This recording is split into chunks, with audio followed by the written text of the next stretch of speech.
자, 오늘 그 2분기 성장률이 0.6%다라고 발표가 나왔어요. 그러니까 1분기 성장 0.3, 2분기 성장 0.6, 두 개 분기 연속 0%대 성장을 하고 있다. 굉장히 부진한 성장이 지속되고 있어요. 회복 속도도 별로 좋아지지 않을 거다라고 이야기가 나오고 있습니다. 자, 오늘 조선일보 사설은요, 심상찮은 집값, 빚내서 투기 심리 또 불붙으면 큰일이다라고 이 사설을 썼어요. 그래서 집값이 한국 부동산원에 따르면 0.02% 7월 셋째 주 상승했다. 1년 6개월 만이다. 이렇게 말합니다. 그런데 이거는 조선일보 기사는 한국 부동산원을 기준으로 집값이 전국 아파트 가격이 0.02% 상승했고 지방은 마이너스 0.03 여전히 하락세고 서울과 수도권의 상승폭은 0.07로 그 차이가 커졌다. 그래서 서울 아파트 값은 9주째 상승세다. 25개 중 24개 구에서 아파트 값이 올랐다. 수도권에도 아파트 거래가 늘어나 올 5월에 전국 거래량의 절반을 수도권이 차지했다. 민간 기관인 KB부동산 통계로도 주택가격 하락폭이 줄어드는 가운데 고가 아파트 단지는 상승세로 반전하고 있다. 그런데 KB부동산의 7월 셋째 주 동향이 지금 나왔는데 아파트 매매가는 전주 대비 마이너스 0.05, 전세는 마이너스 0.04 하락했고 서울 아파트 매매 시세는 마이너스 0.07로 하락폭이 감소한 정도입니다. 자, 전국의 전세가 시세도 하락하고 수도권도 하락하고 있죠. KB부동산은요. 그런데 지금 이 한국부동산원이나 정부는 부동산 가격이 올라가고 있다 하고 시장에서는 바닥을 쳤다라는 인식이 확산되고 있다고 말합니다. 빚내서 투기하면 안 된다라고 경고하는 그런 보도나 사설에서도 부동산이 올라가고 있다라는 정부의 잘못된 한국부동산원 통계를 인용하고 있어요. 저는 한국부동산원 통계보다 KB부동산 통계가 훨씬 보편적 통계를 적용하고 있다고 생각합니다. 그러면 비판 기사를 쓰려면 잘못 인용하고 있는 관영 부동산 집계를 배제해야 되지 않겠어요? 근데 정부는 왜 부동산이 올라가고 있다라는 쪽으로 이렇게 영향력을 미치려고 정부 산하 부동산은 옛날에 한국감정원은 이렇게 부동산이 올라가고 있다고 발표하고 빚내서 투기하지 말라고 경고하는 조선일보조차도 이렇게 부동산 가격이 올라가는 전제하에서 말을 하고 있을까요?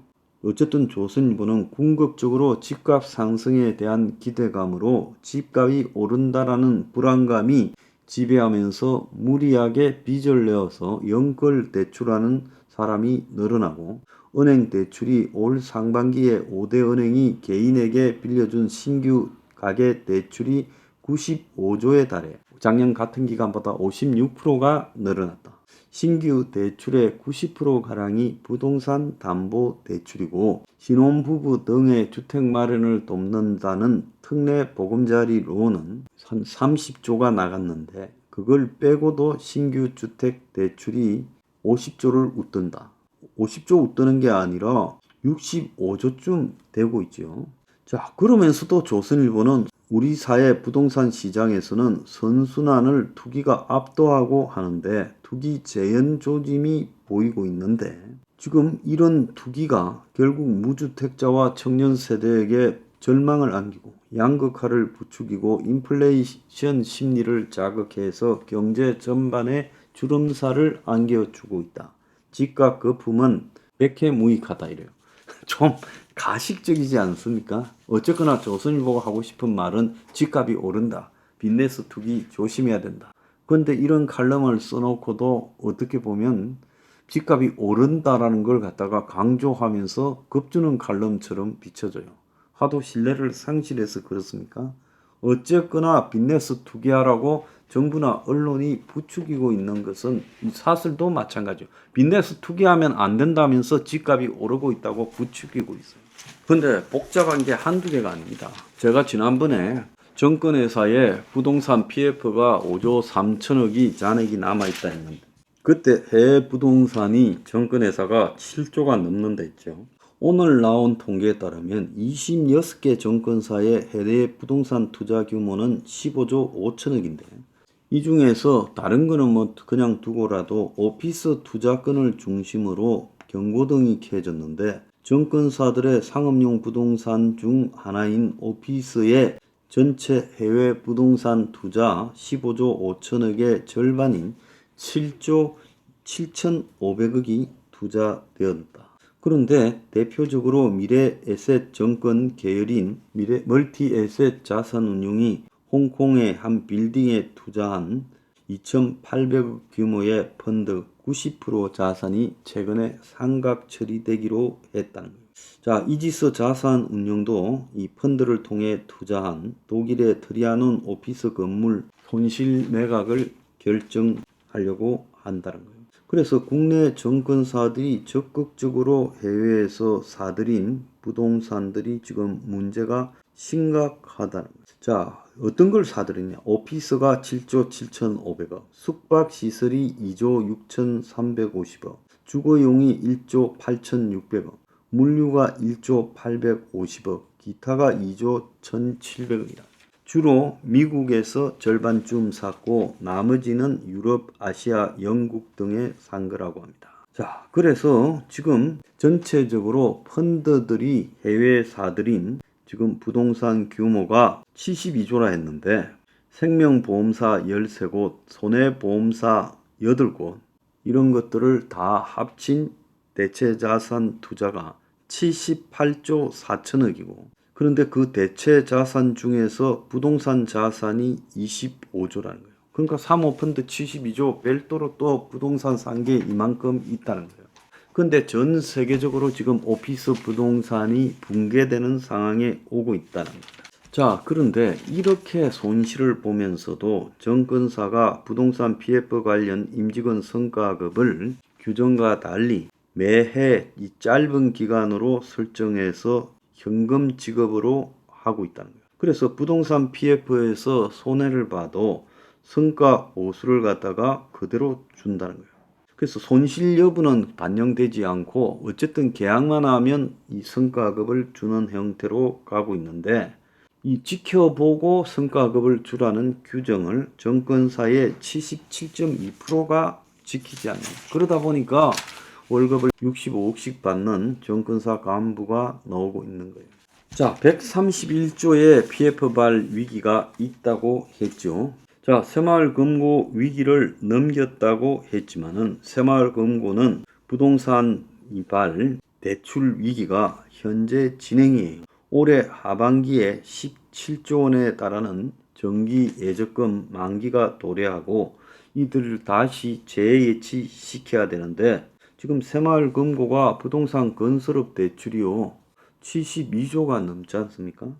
그래서 곳곳에서 펑크가 나고 있는 상황에서 위기가 다시 재발될 수 있다는 겁니다. 5대 은행은 상반기 부실 채권을요 2조 2천억을 상각하거나 매각해서 털어내기로 했다는 거예요.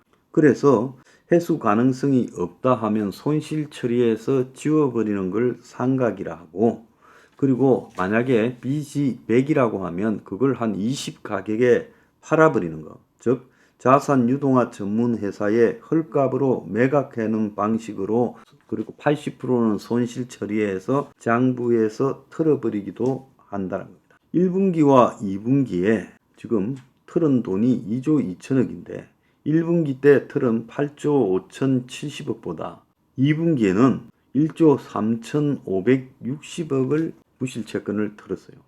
작년에 2분기 5,709억보다요 2.4배가 더 높다는 겁니다. 그러니까 은행에서 지금 대출 부실채권 비율이 급속하게 늘고 있다고 봐야 되겠죠. 자, 그런데 지금 한국의 코로나 팬데믹 기간에 누적된 100조가 넘는 가계의 초과 저축이 투자 대기성 자산으로 남으면서 긴축 종료한다는 그런 가짜 소문, 한국의 금융기관이나 언론이 주장하는 가짜 소문과 더불어서 부동산이나 주식에 다시 투자하려고 한다. 그러니까 빚이 있는데도 빚을 갚지 않고 저축이 100조가 늘었다는 거. 이거 웃기는 거죠. 그런데 빚부터 갚아야지 무조건. 그걸 가지고 지금 코로나 기간 소비 지출했고 저축해서 예금 주식을 늘렸다는 거예요. 그래서 이제 부동산에 다시 투기하려고 한다. 그래서 부채를 지금 전 사회적으로 줄여가야 돼요. 정부 금융기관이 부채를 줄이는데 좀 집중을 해야 될 겁니다. 부채는 전혀 안 갚고요. 코로나 기간에 쓰고 남은 돈이 있으면 그걸 부채를 갚아야지. 그 돈으로 다시 투기 대기 중이다라는 겁니다. 국민도 다 반쯤 맛이 갔습니다. 자, 오늘 보면 언론들이 금융권의 도덕적 해이가 당국의 개입을 초래했다. 정권사 부동산 PF 부실이 많은데 단기 성과급을 줬다. 이렇게 비판하고 35살에 어린이 보험을 35세한테도 팔고 있다는 거예요. 한마디로 이 전부 금융기관들이 썩어 문드러졌다고 말을 하고 있습니다. 또 다른 언론은 집값 조작도 주가 조작처럼 시스템으로 걸러내라. 그래서 지금 집값 거래가 상당히 가짜가 많다는 거예요. 신고가로 계약된 전체 아파트 거래의 절반이 나중에 취소됐다. 올해 1분기에만 매매 계약 체결 후 6개월이 지난 다음에 신고가 해제된 비율이 44.3이에요. 그러니까 실제로 산 게 아니면서 산 것처럼 해놓고 6개월 안에 이제 등록을 해야 되니까 그 시점에서 그거 계약 취소했다라고 발표한다는 거예요.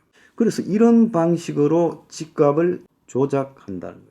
그래서 시가 12억, 10억짜리 아파트를 신고가로 12억이 계약됐다고 신고하고, 그리고 석 달 후 잔금을 치르기 전에 취소하더라도 해당 평형 호가는 12억으로 오른 사이고, 그 사이에 11억으로 팔아버리면 수요자는 한마디로 집값 조작에 의해서 상투를 잡았다는 걸 알게 된다.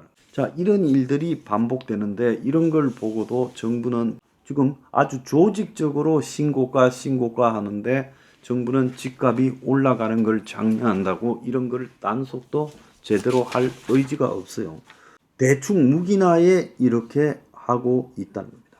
지금 아무것도 아닌 것처럼 보이지만은 한국이 이제 하나의 충격이 가해지기 시작하면 그 충격은요 여러 가지 형태로 올 수 있는데, 지금 모든 금융기관을 정부는 통제하고 부실을 털어내고 감추고 하면 정리될 거라 보고 있죠.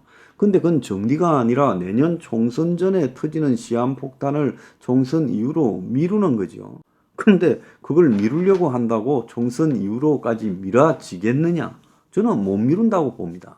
결국 터지기 시작하면 그때부터 여기저기 감춰놓은 것들이 다 터질 건데 어떻게 수습하려고 그래요. 이렇게 집값을 갖다가 조작하고 언론을 조작하면서 국민들이 집 투기하려고 돈을 빚을 안 갚고 대기하고 있다.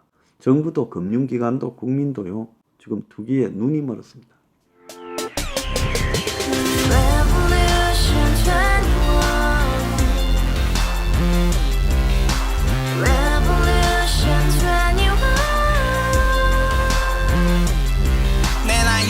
월세 30 코인 빚만 300 서울에 온지 벌써 10년 아둥바둥 버텼지만 여전히 난 반지 하에 제왕 곰팡이 연문제약 내비랑 깡통망통 완전히 폭망 90원 창문만큼 작아진 내 꿈 연애 결혼 내 집 모든 게 헛꿈 1년 전 떠난 여친 울며 말했지 같이 써봤자 평생 가본 게 꼭꼭꼭라지 가바후스 700 나도 소유주 가바후스 700 나의 소유주 택시기사 우라부지 마트캐셔 울어무니 우리 집안 다 털어봤자 후줄 그래 개선민 내 미래 거기서 팍 끝난 거지 팍 더 이상 노력 따윈 괴물이 스펙 잘 잤어 말리 비오는 날 알바 잘려 맨날 학원 날 개쳐 빨려 밤비 내리는 양화대교 홀로 걷고 있을 때 현수막에 아로 새겨진 평당 700짜리 아파트 다같이 소리 질러 혁명 21 Revolution 21 가바후스 700 나도 소유주 Revolution 21 가바후스 700 나의 소주 You and I, we live together in the house. Brand new day, and your dream had just begun. yeah. Revolution 21, only hope and happiness. 너의 곁에 내가 영원히 지금까지 정치인들 입만 열면 찝찝찝 개소리 멍멍멍 쳤다 하면 뻥 잘난 부모 만나 잘난 학교 나오면 뭐하나 우동살이 꽉 찬 대가리 깡통 소리 통통 저 푸른 조원이의 그림 같은 집을 짓고 평상사천 팔면 뭐해 평생 살 수 없는 집 내 미래 내 꿈 희망 퀸 살아나는 집 우리의 미래 혁명 21